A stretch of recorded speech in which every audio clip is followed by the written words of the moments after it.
Para nuestra tercera parte, quería empezar con unos ejercicios de, del tema, de los dos temas anteriores, ¿verdad?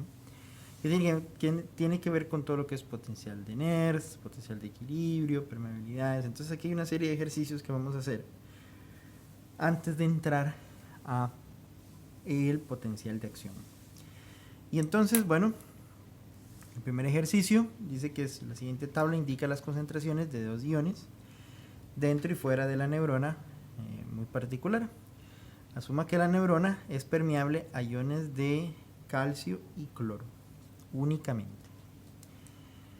Bueno, entonces resulta que me preguntan que cuál es el potencial de equilibrio, ¿sí?, para el calcio. Esa es la primera pregunta. Bueno, recuerde que potencial de equilibrio es lo mismo que potencial de Nernst. Entonces le están preguntando el potencial de Nernst. Entonces aquí tenemos la ecuación de Nernst, ahí la puse. Entonces potencial para el calcio sería igual a R, la constante de gas ideal, 8,314 Joule sobre mol Kelvin, quizá. Temperatura, cuidado, sería 310,15. La temperatura tiene que estar en Kelvin, no en grados Celsius. Entonces tenemos que convertirlo sumando 273,15 a ese 37. Z es el número, la carga del ion, 2. F, la constante Faraday, 96,485 Celsius sobre mol. Ese es Celsius. Si ese es Celsius, entonces busquemos a ver si cambia. Hay unas constantes que cambian si se utilizan en Celsius, si se utilizan en Kelvin, pero constante de Faraday 96,485 y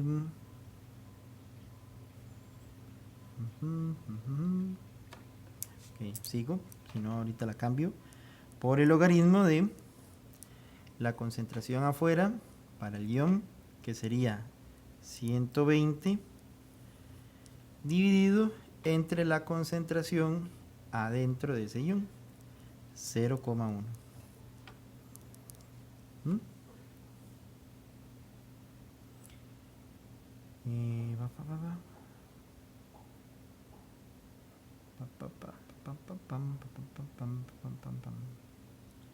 Es el número de Avogadro por la magnitud de la carga del electrón. Perdón, no es Celsius, es Coulomb. Okay, perdón. Ese es Celsius, deberíamos de ponerle un... Es Coulomb sobre mol. Okay, para que lo tengamos presente ahí, no nos equivoquemos a la hora de hacer el análisis dimensional. Muy bien, entonces ahora lo que hacemos es meter esto en la calculadora y nos va a dar 95 milivolts. Muy bien. Si los científicos aumentaran la permeabilidad de la neurona a los iones de calcio, ¿cómo cambiaría el potencial de reposo? Bueno, resulta de lo siguiente. El potencial de equilibrio para el calcio me está dando positivo, 95 milivolts, que es un potencial alto. Bueno, está a 94,74 creo, pero no, de 95. Si aumentamos la permeabilidad de las neuronas para el calcio, más calcio va a querer entrar a la célula. ¿Cómo sé yo que va a entrar calcio a la célula? Bueno, porque es una carga positiva donde hay mucha concentración afuera que adentro. Entonces el calcio va a entrar a la célula. Si usted aumenta la permeabilidad, significa que más iones van a pasar por los canales y por lo tanto lo que va a pasar es que como el potencial de Nernst para el calcio es 95 positivo, el potencial de reposo de digamos, de la membrana, ¿verdad? Va a querer aumentar hacia valores más positivos, porque este potencial del calcio es un número positivo. Entonces, ¿qué esperaría yo? Que el potencial de reposo se haga más positivo.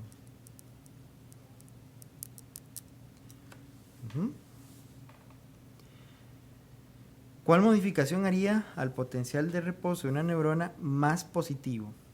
Aumentar o disminuir las concentraciones extra o intracelulares. Ok, bueno, ya vimos uno. Resulta que para que el potencial de reposo se haga más positivo es muy fácil. Para el calcio, pues es muy sencillo. Tiene que existir tiene que aumentar la concentración extracelular, o sea, más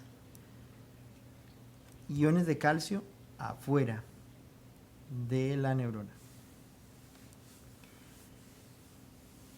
¿Y qué ocurre con el cloro? Ok, vea lo que ocurre con el cloro. Resulta de que habíamos estudiado, por ejemplo, el potasio, donde el potasio era un ion que había mucho adentro y poco afuera, entonces por eso el ion salía. Vea qué curioso, el cloro, ¿verdad? Hay más cloro afuera que adentro. Y entonces usted diría, pues si hay más fuera que adentro, le pasaría lo mismo que al calcio. Significa que debería aumentar la concentración de afuera para que el potencial de reposo se haga más positivo. Cuidado, no, eso es una trampa. El cloro es un ion negativo. ¿Ve? Entonces, para que el potencial se haga más positivo, yo necesito que para el cloro, que es un anión, aumente la concentración intracelular. Entonces vea las similitudes que tiene este ejemplo, este ejercicio, el cloro y el calcio.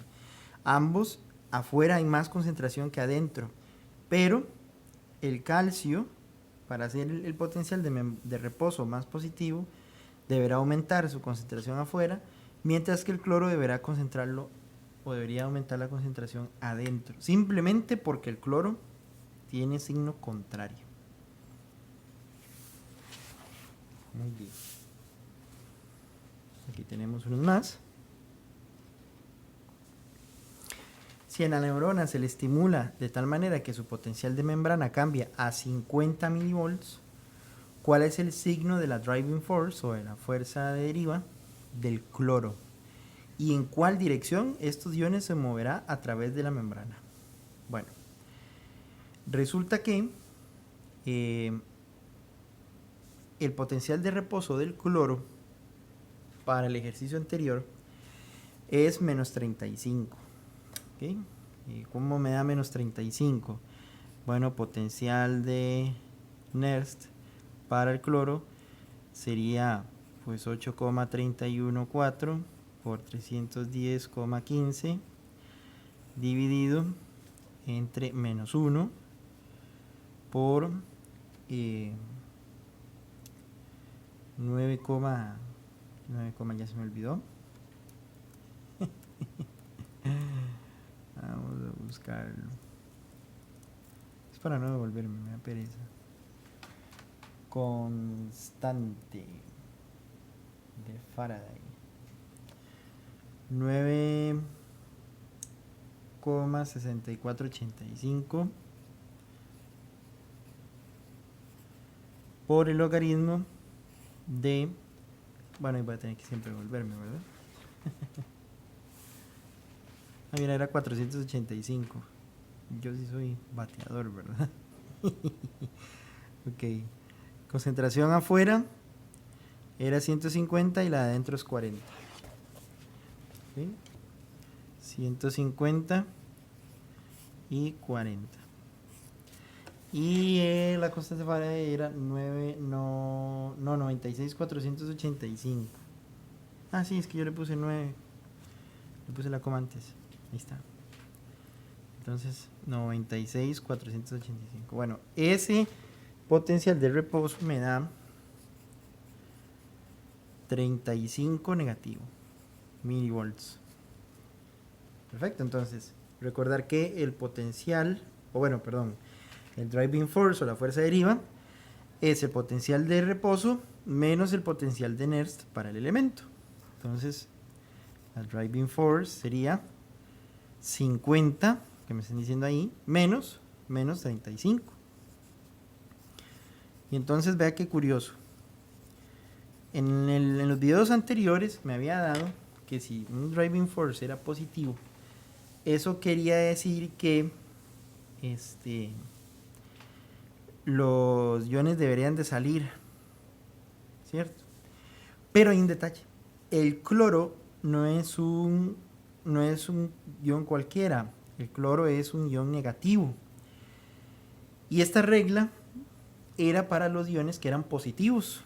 Entonces hay que tener cuidado con la driving force. Si es un ion positivo o negativo, van a ser cosas contrarias. ¿Ve? En este caso en particular, me está dando un driving force positivo, pero es un anión. Es un anión, es un ion negativo, por lo tanto, la dirección en que se van a mover los iones a través de la membrana es hacia adentro. O sea, lo que llamaríamos un influjo.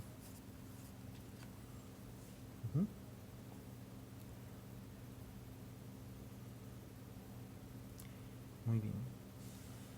En una neurona ficticia, el potencial de Nernst es de 30 milivolts. Supongamos que es magnesio. Eso se me olvidó escribirlo ahí, entonces lo puse al final. ¿Dónde está el ion más altamente concentrado? ¿Afuera o adentro de la célula?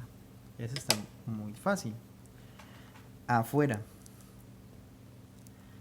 ¿Por qué la concentración del ion afuera es mayor? Porque me está dando un potencial de Nernst positivo para un cation.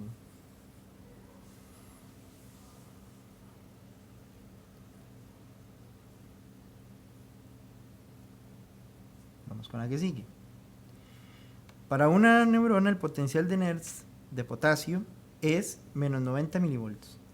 Si un investigador usa una droga para bloquear el 50% de los canales de goteo del potasio, ¿cuál será su nuevo potencial de Nernst?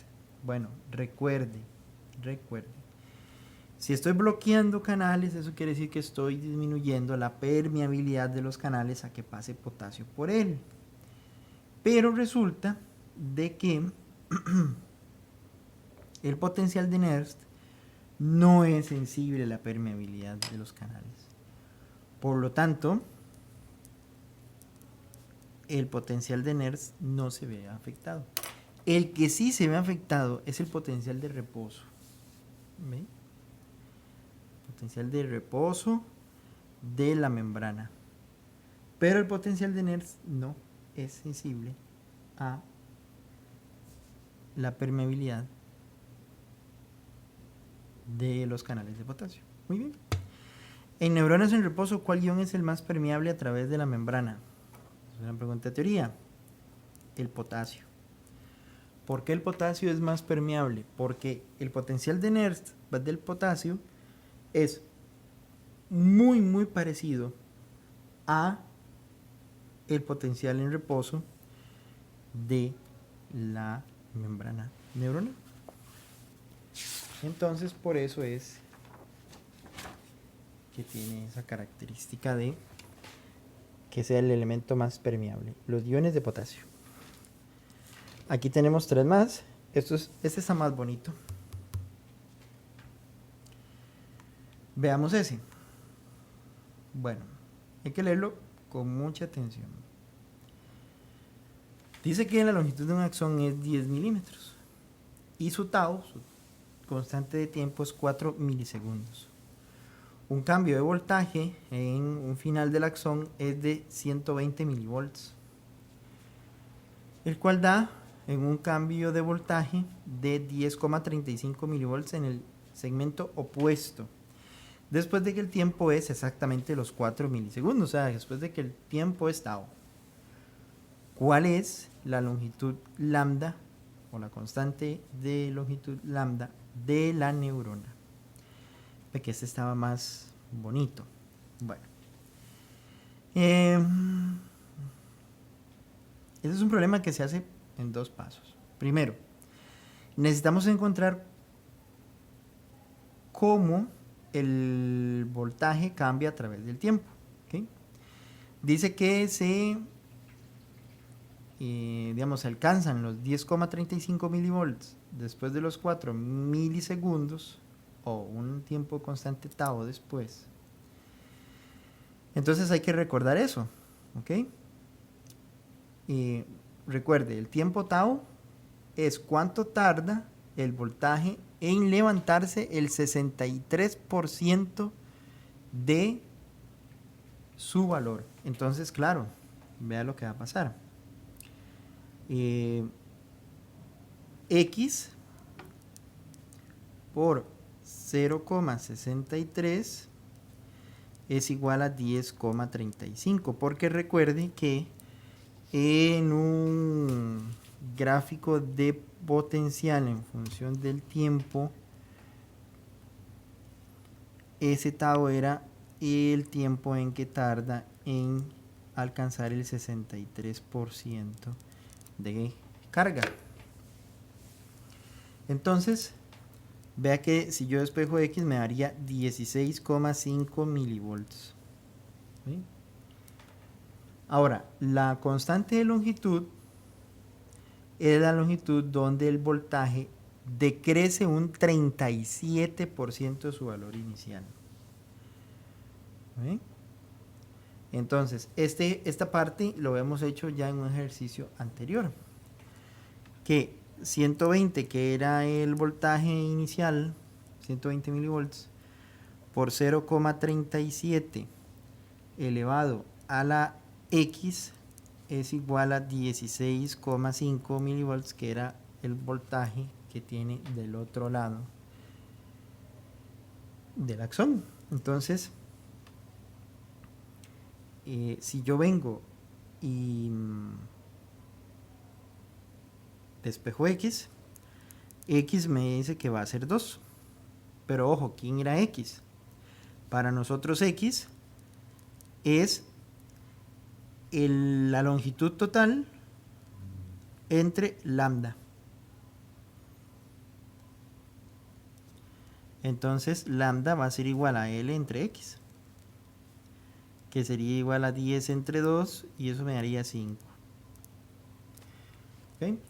Esta fórmula era así, ¿verdad? Voltaje en un extremo, ¿verdad? Voltaje inicial por el porcentaje con que ha decaído el potencial elevado a la longitud entre lambda, solo que yo lo puse en términos de X, ¿verdad? Es igual a el voltaje final en el otro extremo. Muy bien. Y recuerde que eso ocurre en un capacitor, ¿verdad? Cuando se está cargando, el 63% es el tiempo que se ha tardado en cargar, o bueno, el porcentaje que se ha cargado después de un tiempo tau de tantos segundos. Y terminamos con dos preguntas de tau y lambda, que hay que tenerle cuidado. La primera dice: si disminuimos el número de canales iónicos en la membrana, ¿qué ocurre con estas dos? Bueno, la respuesta sería así. Si disminuimos el número de canales iónicos que va a tener la membrana, o sea, que menos de estas estructuras moradas y celestes hay, pues la resistencia de la membrana va a aumentar. Y si la resistencia de la membrana aumenta, el tau aumenta. Y si la resistencia de la membrana aumenta, lambda aumenta. Excelente. Ahora, ¿qué ocurrirá con el diámetro? ¿Sí? Con el diámetro lo que va a ocurrir es lo siguiente. Si disminuimos el diámetro, ¿verdad? Entonces, estamos disminuyendo el diámetro, pero el número de canales iónicos permanece constante. Entonces, al disminuir el diámetro, la resistencia axial aumenta. Y si la resistencia axial aumenta, lambda disminuye. ¿Qué pasa con tau? Bueno, resulta que tau es igual a resistencia de la membrana por capacitancia de la membrana. Y en la capacitancia de la membrana está el término o la variable área. Como estamos reduciendo la área superficial del diámetro, del axón, porque estamos haciendo el diámetro más pequeño, tau va a bajar entonces también. Muy bien. Con esos ejercicios quería comenzar esta tercera parte. Bueno, hoy vamos a hablar de el potencial de acción. Vamos a hablar del potencial de acción. Y vamos a tratar de desmenuzarlo. Bueno, entonces resulta que, vamos a ver, aquí tengo una animación, les voy a poner. Bueno, los potenciales de acción, el potencial de acción es un potencial de membrana que es transitorio, ¿sí? Digámoslo así, va de un lado al otro, donde ocurre una repolarización y una depolarización. La propiedad estelar del potencial de acción es que se puede regenerar a sí mismo conforme se propaga a lo largo de la membrana de la célula. La conducción pasiva, que es todo lo que hicimos anteriormente, describe cambios de propagación en el potencial de membrana por segmentos cortos de la membrana. Entonces los axones nerviosos son más largos que sus lambdas. En el pasivo, pues, digámosle así, no va a llegar tan largo. Si fuera que ocurre un potencial de acción, no llegaría tan largo. ¿Sí? Ocupamos algo más. Generar un potencial de acción en una neurona requiere la presencia de canales de sodio controlado. ¿Sí? O sea, ocupamos de estos amigos. Vamos a ver, aquí tengo uno, aquí están. Ocupamos de esos amigos. Donde vamos a tener, a diferencia, por ejemplo, de un canal de goteo, que sería este, tenemos este mecanismo de bola, o ese mecanismo de inactividad en el canal controlado por voltaje. En el canal de goteo, que es este sencillo, eso no está. Muy bien. Cuando se activan, o sea, se abren, ¿verdad? Este sería uno abierto, este sería uno abierto y este sería uno cerrado. ¿Ve? Pues claro, en este caso los iones de sodio pues podrían pasar por aquí fácilmente, pero aquí no, porque el canal está cerrado. Los canales permiten una depolarización transitoria de la membrana celular. ¿Qué es la palabra depolarización? Bueno, la palabra depolarización significa que el potencial de la membrana va a empezar a tener valores más positivos que el potencial de reposo. Eso se llama depolarizar.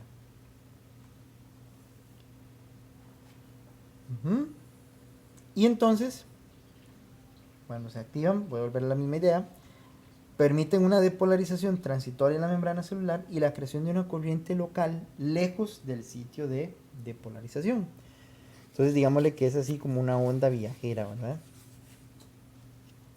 Los canales de sodio voltaje controlados están presentes solo en el axón.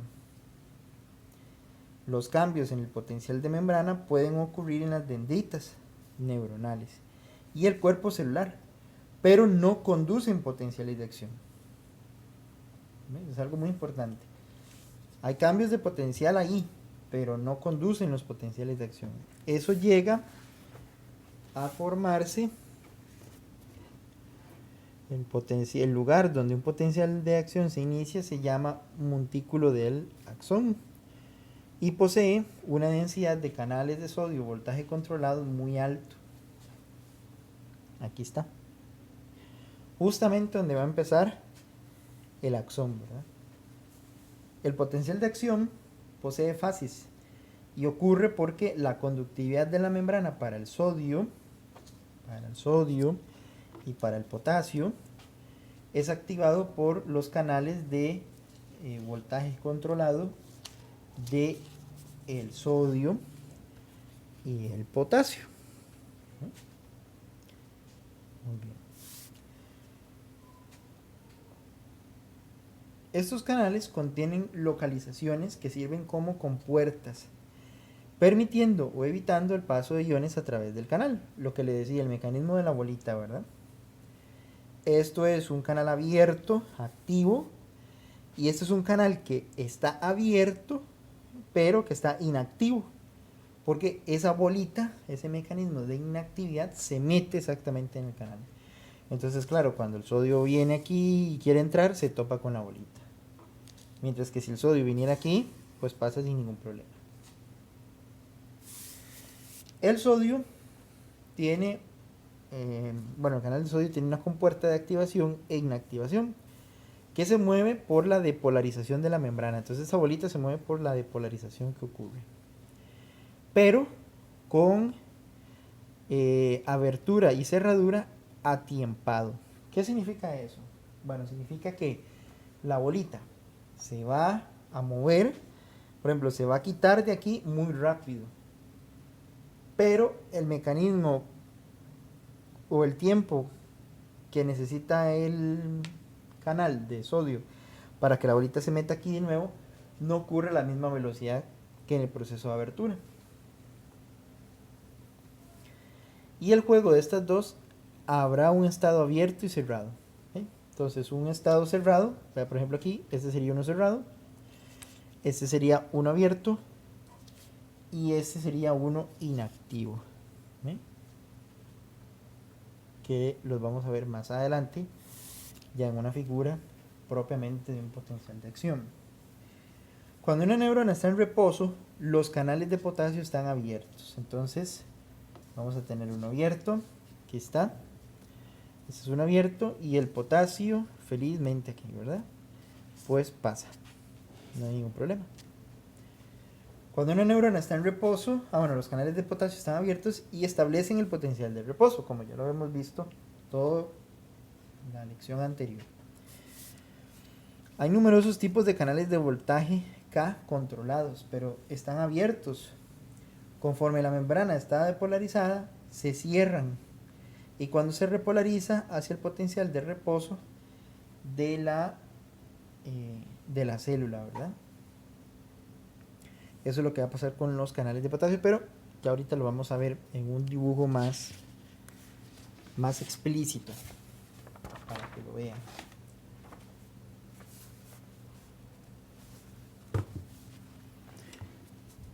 Los potenciales de acción no ocurren en los nervios hasta que se alcanza cierto nivel umbral, que es donde la depolarización es alcanzada. Entonces hay un umbral, un valor mínimo para que ocurra un potencial de acción. Cuando una membrana está depolarizada, al llegar al umbral, los canales de sodio abren la compuerta de activación permitiendo que los iones de sodio fluyan hacia la célula. Entonces tenemos esta fase y tenemos aquí el sodio, ¿verdad? Este influjo de iones de sodio durante la fase de ascenso causa que la membrana se depolarice a valores positivos. Esa es la fase de excedencia o el overshoot. La depolarización de la membrana de la célula hace que las dos compuertas se abren la de activación del canal y cierra la compuerta de inactivación. Uh-huh. En este punto la activación es alta, que es cuando está entrando el sodio. Cabe mencionar que el cierre de la compuerta de inactivación ocurre más lentamente, lo que estamos hablando del destiempo, por lo que en la fase ascendente aún no han cerrado todavía. Durante la fase pico del potencial de acción, la conductancia del sodio empieza a caer y conforme las puertas de inactivación de los canales se cierran.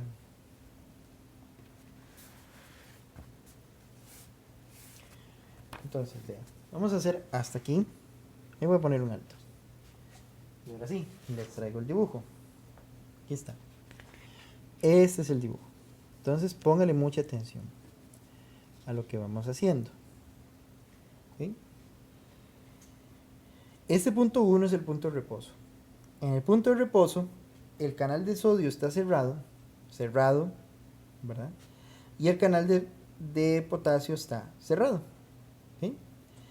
Ojo, ¿verdad? Estos son los voltajes controlados. Muy bien. Ahora, viene el paso 2, que ya es la parte ascendente. Si él no alcanza un umbral, que el umbral sería más o menos este punto, el potencial de acción, o lo que podríamos ser un potencial de acción, si no llega hasta este punto mínimo, él sube un poco y luego vuelve a caer. No genera un potencial de acción. Tiene que pasar el umbral. Cuando ya empieza la fase de depolarización, ¿verdad? Nótese que los canales de potasio están cerrados. Toda esta fase ascendente está cerrada. Pero vea lo que va pasando con el sodio. Conforme ya se llega al umbral y flum, empieza lo que es la depolarización o lo que es la fase ascendente, ya cuando va llegando allá arriba, vea, los canales de sodio, voltaje controlados, se abren, están activos. Y conforme va subiendo, más canales de sodio se activan. Pero el del potasio se mantiene cerrado, ¿verdad? Cuando llega al punto más alto, entonces ahí empieza el proceso de inactivación. ¿Ok? Inactivación. Y vea una cosa muy curiosa. Si ese proceso de inactivación no ocurriera, y digamos, el sodio tuviera la posibilidad de cerrarse de un solo, la forma de este potencial de acción sería otra totalmente diferente, ¿verdad? De hecho, podría hacerse inclusive más ancha. Pero ya cuando viene la fase descendente es donde los canales de sodio se inactivan y se abren los de potasio. El undershoot es esta parte de aquí abajo, ¿verdad? Que esta parte de aquí abajo va a pasar lo siguiente.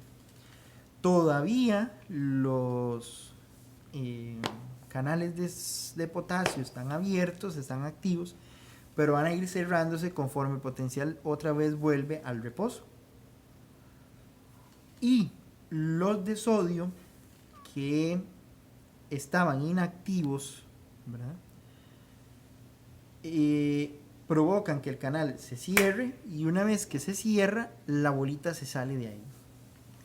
Que esto, digamos, ya es, esto es un estado inactivo todavía porque tiene la bolita y se está cerrando, y ya ese es un canal totalmente cerrado donde el mecanismo de inactivación está totalmente fuera. ¿Sí? Esto es lo que ocurre en un potencial de acción con los canales de sodio y de potasio. ¿Sí? De esto es de lo que estamos hablando acerca de todo esto que estamos leyendo, ¿verdad? Entonces vamos a seguir. Ya sabemos el dibujo. Entonces ve, los canales de potasio, voltaje controlados, se abren más lentamente en respuesta a la depolarización, ¿verdad? Que es este punto de acá. ¿Sí? A estos canales se les llaman rectificadores retardados porque contrarrestan la depolarización de la membrana. Hay que reconocer una cosa, digamos, no es, y eso es importante, no es que todos los canales están abiertos y todos los canales están cerrados. No. Esto es un asunto probabilístico. que hay una probabilidad de que la mayoría de canales estén abiertos, pero pueden ser que otros canales no estén abiertos. Entonces, cuando yo digo aquí que estos de potasio están cerrados, la gran mayoría están cerrados. Pero puede ser que, recuerden, esto es un asunto de probabilidades, no todos estén cerrados. Yo estoy hablando de lo que está pasando con la mayoría. El efecto neto de abrir canales de potasio adicionales mientras los sodios se inactivan es repolarizar la membrana, que es esta parte de aquí.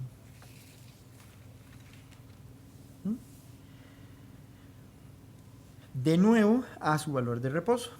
Es la fase de repolarización, la fase de caída.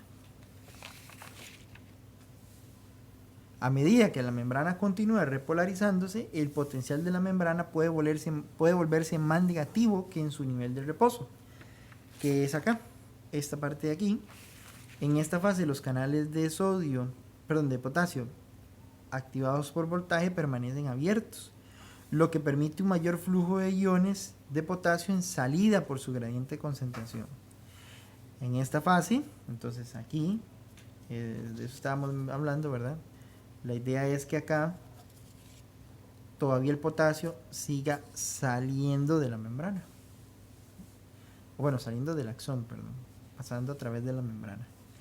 En esta fase del potencial de acción, la conductancia de K es más alta que cuando la neurona está en reposo, debido a que los canales rectificadores internos que establecen el potencial de membrana en reposo y los canales rectificadores retardados, el potencial así se conduce aún más hacia el potencial de equilibrio del potasio.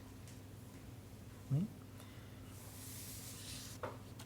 Entonces aquí, en este punto, la conductancia del potasio es mayor inclusive en la parte del undershoot o la hiperrepolarización. Muy bien. Ahora, durante la generación del potencial de acción hay un tiempo donde todas las compuertas de activación del canal de sodio están en posición abierta y es donde alguna otra estimulación eléctrica no puede crear señales. Una estimulación adicional de la neurona no puede crear más señal. Una vez que la depolarización celular cierra todas las puertas de inactividad en los canales de sodio, es imposible que cualquier estímulo adicional de despolarización celular active los canales de sodio. La puerta de inactivación debe restablecerse su posición de reposo. Este restablecimiento requiere una cantidad finita de tiempo y hasta que se logre no se puede realizar otro potencial de acción. A este periodo de tiempo de canales de sodio que no han vuelto al estado de reposo se le llama periodo refractorio absoluto. El periodo refractorio absoluto, que lo vamos a ver más adelante en otra imagen, es esta parte de acá, ¿ok? Donde, vea que digamos el canal está abierto, ¿verdad? El mecanismo de inactivación se encuentra en proceso de activarse, de meterse en el canal cuando ya venga de caída, pero una vez que ya la neurona pasa este umbral, este punto umbral, y ya empieza la fase ascendente, si usted vuelve a generar otro impulso eléctrico, no va a generar otro potencial. ¿Ok? De hecho, inclusive, tiene que pasar este periodo, se llama periodo absoluto, y el periodo relativo, ¿sí? Para que, de hecho en el relativo se podría ocurrir, cuando ya el potencial de acción va en esta fase, aquí podría ocurrir otro potencial de acción, pero habrá que hacerlo con una intensidad mayor para generar otro potencial de acción que el inicial. Si yo me espero que haga todo esto y otra vez vuelvo a generar otro impulso, no hay ningún problema. Y vuelvo. Y si lo hago aquí, cuando va el potencial de acción en este punto, olvídelo. Por más fuerza que usted haga, por más intensidad de corriente, por más todo, no volverá a ocurrir un potencial de acción. Si ya viene por aquí, si usted hace el mismo la misma estimulación eléctrica que hizo para generar este potencial de acción que va por aquí, no le va a generar otro potencial de acción. Va a tener que hacer un esfuerzo mayor para provocar que los canales de sodio se vuelvan a abrir. ¿Ve? Se vuelvan a abrir.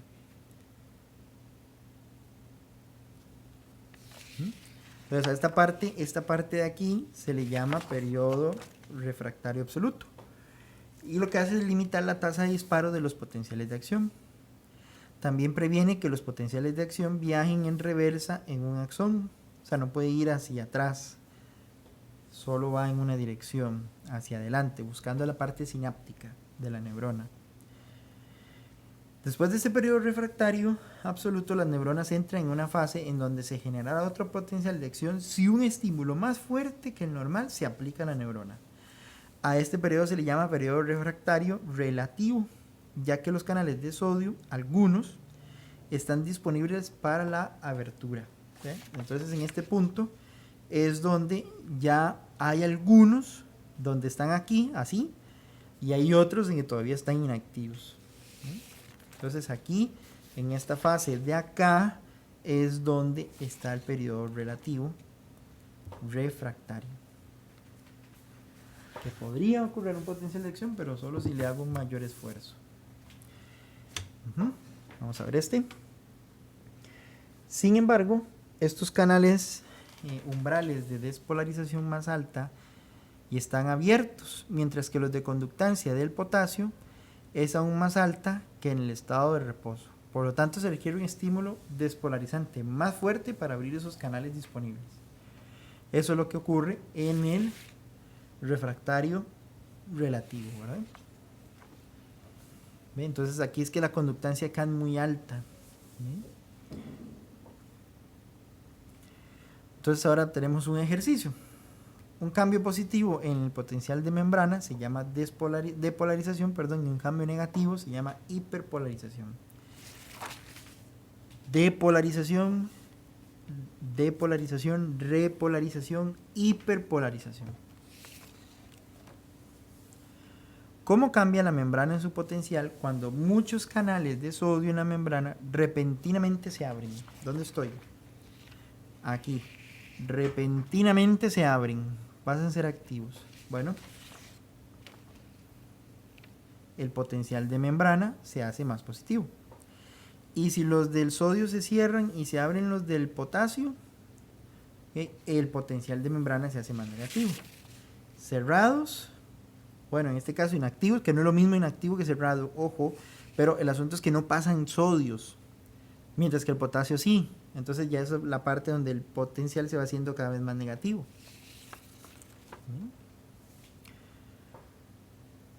¿Cuáles canales tienen diferentes conductancias dependiendo del potencial? Bueno, esos son los voltage gated channels o canales de voltaje controlados, porque dependen de, o bueno, tienen diferentes conductancias dependiendo del potencial.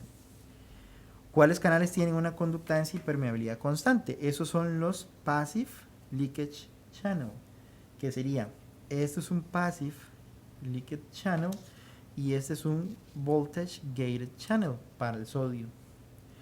Mira qué vacilón, los de potasio son muy parecidos. Bueno, este es uno de potasio cerrado, véanlo. Y aquí tengo abiertos, ¿ven? En eso no hay un mecanismo de inactividad, es algo muy curioso, ¿verdad? Pero bueno, para el potasio y para el sodio. Esta gráfica que está aquí es importante, vea. El negro es el potencial de acción. La morada, esta GNA, es la conductividad del sodio. Y la conductividad máxima ocurre cuando llega al punto más alto del potencial de acción. Pero como los canales de potasio están cerrados en esa fase ascendente, vea que poco a poco van a ir subiendo y el punto máximo de conductancia para el potasio ocurre cuando ya el potencial de acción viene en caída, viene en repolarización. Entonces tenemos picos de sodio y de potasio en lugares diferentes en el potencial de acción.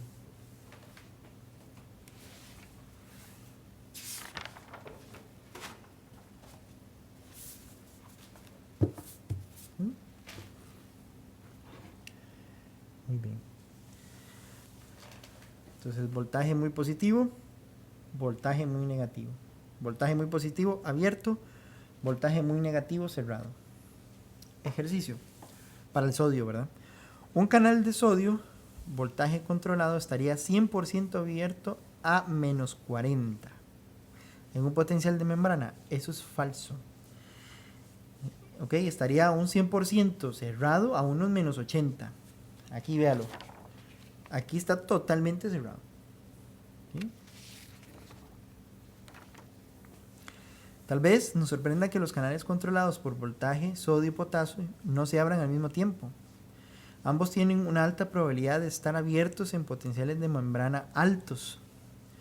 Todo se centra en la cinética, lo que les mencionaba. Se refiere a la probabilidad temporal dinámica de una reacción molecular que va de un estado a otro.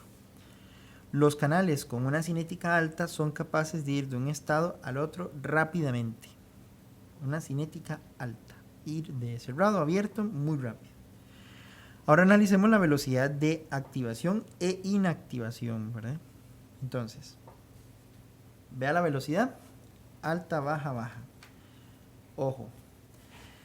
Canales de sodio, voltaje controlados. O sea, estos, ¿verdad? Los voltajes controlados.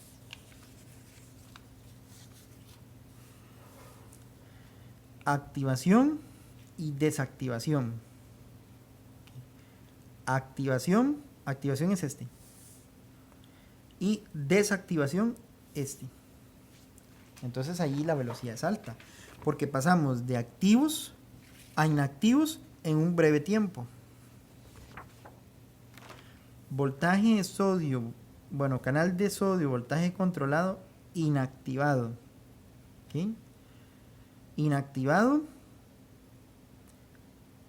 quiere decir cerrado. ¿Ok? Cerrado. Y entonces, claro, para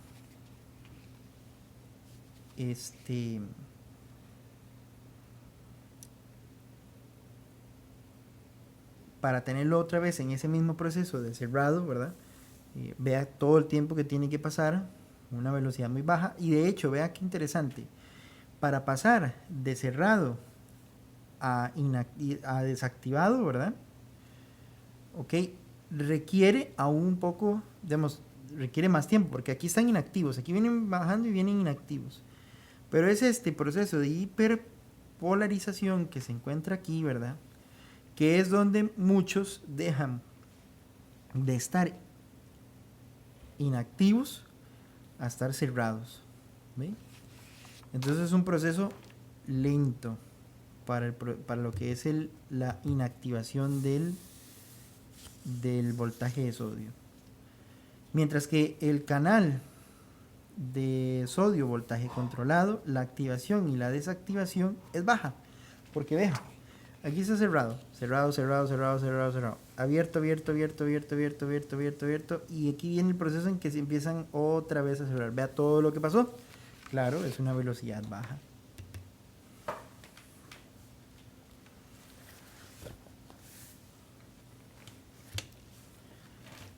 ¿Qué pasaría si los canales de voltaje controlado del potasio fueran igualmente rápidos que los voltajes controlados del sodio?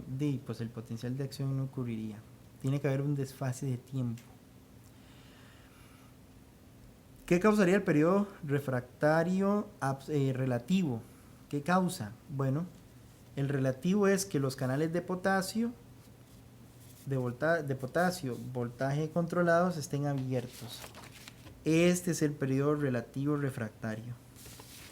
En el absoluto, los canales de sodio, voltaje controlados, están inactivos. ¿Ok?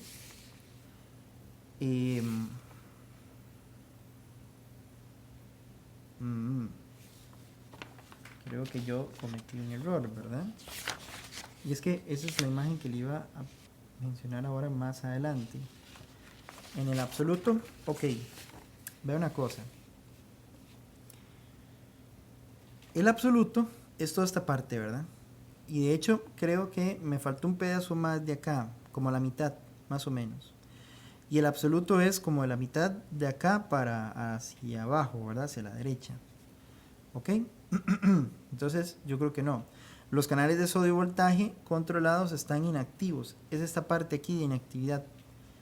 Que, ok, ve estas dos preguntas. Ya lo vamos a ver con el gráfico más adelante para que lo vean. Yo hice un dibujo, ¿sí? Para que vean cuál es uno y el otro. Ok, entonces lo dividí por fases, esta parte. La fase ascendente, potencial de membrana se eleva después del umbral.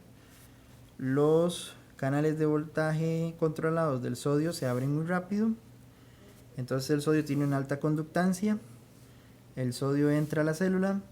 El potasio se van abriendo muy lentamente, aunque la mayoría se encuentran cerrados. Y pues la conductancia de ese potasio es baja. Entonces tenemos esto. Tenemos exactamente a este señor, el del potasio, cerrado, y tenemos al del sodio abierto, ¿verdad? Lo tenemos activo. Entonces vea lo que ocurre. La conductancia del sodio empieza a aumentar. La conductancia del potasio, bueno, estamos aquí, ¿verdad? En el círculo donde estoy encerrando es la fase. Aquí es donde empieza a aumentar la conductancia del sodio. La conductancia del potasio también empieza a aumentar, pero va a ser de una forma muy, muy lenta. La corriente del sodio hacia adentro del axón empezará a incrementarse, ¿verdad? Vea que es hacia adentro, ¿verdad? Por eso es que es hacia abajo. Mientras que la corriente de potasio aún no arranca, pero ya está empezando como a tomar ciertos valores. Y la puse hacia arriba para recordar que el potasio lo que hace es salir de la neurona. ¿Sí? En la fase descendente tenemos que el potencial de membrana cae, ¿verdad? Este que está aquí. Los canales de sodio, voltaje controlados, están abiertos, ¿verdad? Esos están abiertos. Los iones de K salen de la célula. Cae la conductancia del sodio. La conductancia del potasio es alto, claro, porque están saliendo. Y los canales del sodio están inactivos, ¿verdad? Y entonces, claro, aquí ya estamos bajando en la conductividad del sodio. Aquí estamos casi que en el punto más alto de la conductividad del potasio.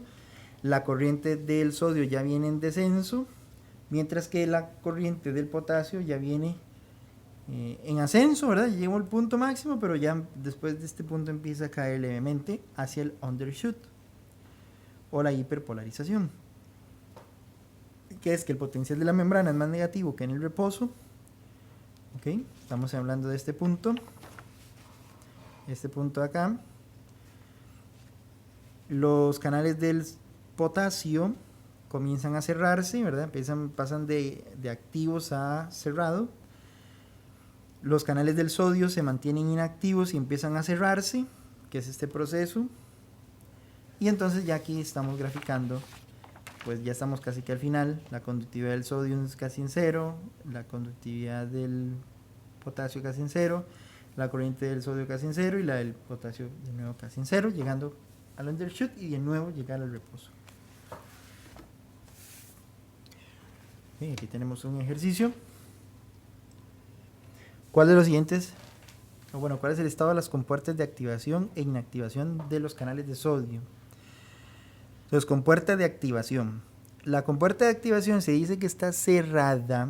Compuerta de activación es la, pongámosle la pelotita, ¿ok? Se dice que está cerrada cuando está en reposo, porque en reposo el canal está cerrado, ¿ok? El canal está cerrado. Entonces, la compuerta de activación está cerrada. En la fase ascendente, ¿ok? Se encuentra abierta. ¿Sí? Se encuentra abierta. Mientras que en la fase descendente la compuerta de activación también se mantiene abierta. ¿Ok? Perdón, para que no cause enredos. Compuerta de activación es el estado, pongámosle, del canal. Abierto, abierto, cerrado. La compuerta de inactivación, ahora sí, es la bolita. En el reposo la bolita está abierta, en la fase ascendente la bolita está abierta, pero en la fase descendente cerrada, ya está metida en el canal. La compuerta de activación es un componente rápido, mientras que el de la inactivación es un componente lento. Ejercicio. Si el potencial del reposo se hiciera más negativo, ¿qué pasaría con la corriente necesaria para estimular el potencial de acción? Si el potencial del reposo fuera más negativo, habría que aumentar ese estímulo. ¿Ve? Habría que aumentar con la corriente para generar el potencial de acción. Si aumentáramos al doble la cantidad de canales de sodio, voltaje controlados en la membrana, ¿sería más fácil comenzar el potencial de acción? Sí. ¿Sí? Ojo, no cambia el potencial de Nernst, ese no va a cambiar, porque recuerda que no cambia con la permeabilidad. ¿Okay? No cambia la amplitud del potencial de acción, ¿okay? Eso no lo va a cambiar. No cambia el ancho del potencial de acción, esto no lo va a cambiar. Pero sí va a ser más fácil para comenzar el potencial de acción. Okay, ahora sí, esto es lo que les decía. Aquí, a través del axón, conforme los iones de sodio entran en el axón, esta sección se depolariza. En las partes adyacentes, el cambio del potencial es depolarizante. O sea, esto es una neurona. Y el potencial de acción aquí es en T1, aquí es en T2 y aquí es en T3. 1 segundo, 2 segundos y 3 segundos, por ejemplo. Entonces vea cómo el potencial de acción va a ir avanzando.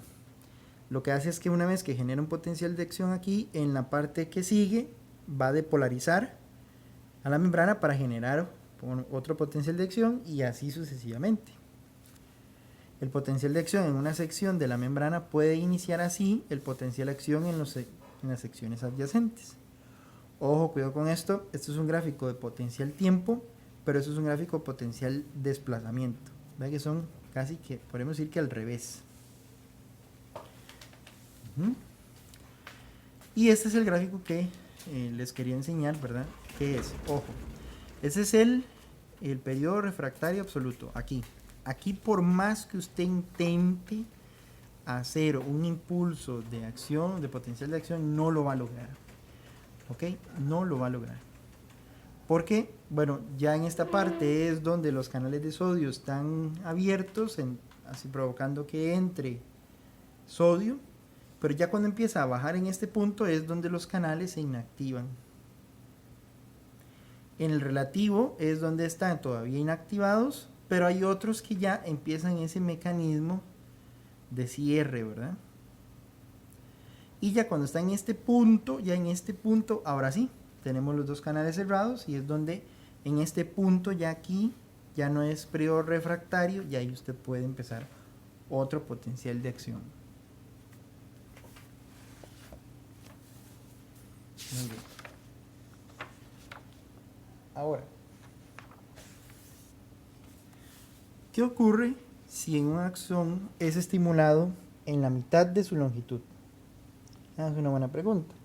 Bueno, el potencial de acción viajará en dos direcciones opuestas. Por ejemplo, en una unión neuromuscular, el que viaja hacia esa unión es el potencial ortodrómico. Mientras que el que viaja hacia el cuerpo de la neurona, hacia el soma, ese sería el potencial antidrómico. Entonces, un ejercicio, un investigador estimula un axón en 2 puntos y mide el voltaje en el punto medio de los 2 puntos iniciales. Entonces, digamos que esto es un axón y yo vengo y genero aquí, digamos, yo voy a medir el potencial acá, ¿verdad? Y aquí yo estimulo la neurona, ¿verdad? Dice que se observa un pequeño cambio en el voltaje de la membrana cuando las dos señales lleguen al punto medio. Cuando los potenciales de acción se topan, los frentes de onda van abriendo canales de sodio e inactivando el axón. Entonces previene que las señales propaguen. Eso es por un fenómeno que es el periodo refractario absoluto. Y es lo siguiente. Cuando tenemos un potencial de acción, un potencial de acción como estos, viajando hacia la derecha en una neurona, y tenemos otro potencial de acción viajando hacia la izquierda, cuando se topen, pongámosle así, se cancelan. ¿Mm? Hablando de los periodos refractarios, si creamos una máquina que genere estímulos eléctricos y la intensidad llega al umbral, a medida que los potenciales de acción se producen con mayor frecuencia, el tiempo entre potenciales de acción disminuirá hasta un intervalo de tiempo mínimo. Claro, porque el intervalo entre potenciales de acción sucesivos nunca será tan corto como para permitir que se produzca un nuevo potencial antes que el anterior haya terminado, por el periodo refractario absoluto. Aquí le tengo una animación de lo que es tratar de medir el potencial en un punto en la neurona, ¿verdad? Que es que acá lo estimulamos, entonces aquí vengo y lo estimulo, y entonces vea cómo el potencial de acción llega a mi, digamos, mi sensor, ¿verdad? El multímetro, ¿ven? Entonces ahí se ve el potencial de acción. ¿Ven? Muy bien.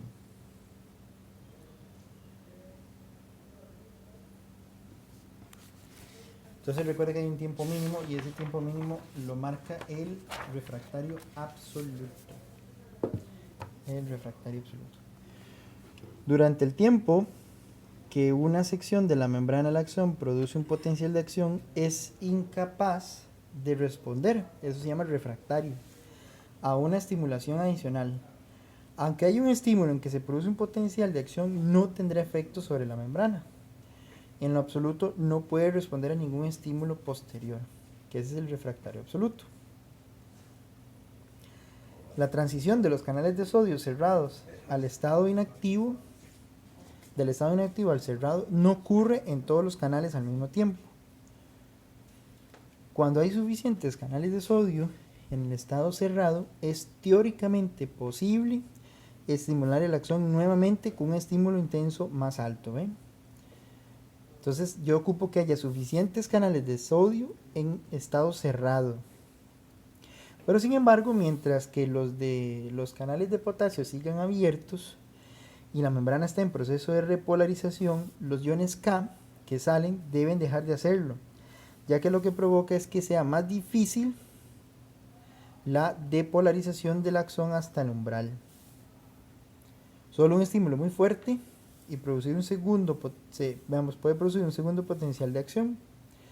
Entonces es donde a los canales de sodio, que están en proceso de recuperación de su estado inactivo, y los canales de potasio todavía están abiertos, se dice que la membrana está en periodo refractario relativo.